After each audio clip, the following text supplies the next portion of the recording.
It's pizza time here with the Ooni Koda 16, just showing you guys how I get it set up. Yeah, look it's pretty portable. Don't leave the baking stone in it. You do this, you're a goober, let that thing fall out and break it. You're definitely having a bad day. I mean, it's portable. You're not gonna be carrying this thing around, but I usually just pull it out like this and then pop it kind of onto its side here. Put it gently, not scratch it up. We wanna make sure it keeps really nice. It's the 3-layer again. These just come down, making sure it's all the way down on a good surface. Plop it over, make sure the legs are all the way out. I mean, this thing too is getting pretty warm compared to some other ovens. It lets out kind of a lot of heat on the top, so you want to make sure you have a clear area. Get this thing hooked up to the tin. Actually, first, we got to put the stone in there. We can heat the oven up with no stone.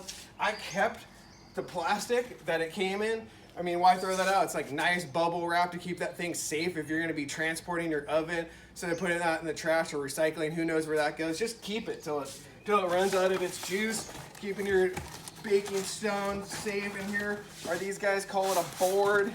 Pulling it out and it just slips right in pretty easily. Right in here, and then you can catch it underneath with your hand so it doesn't come slamming in.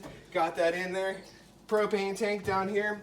I'm gonna get an extra longer line so I can put this down below, but right now we got it set up on this. It's a super easy, fits right on here. Make sure you get it flush with the valve.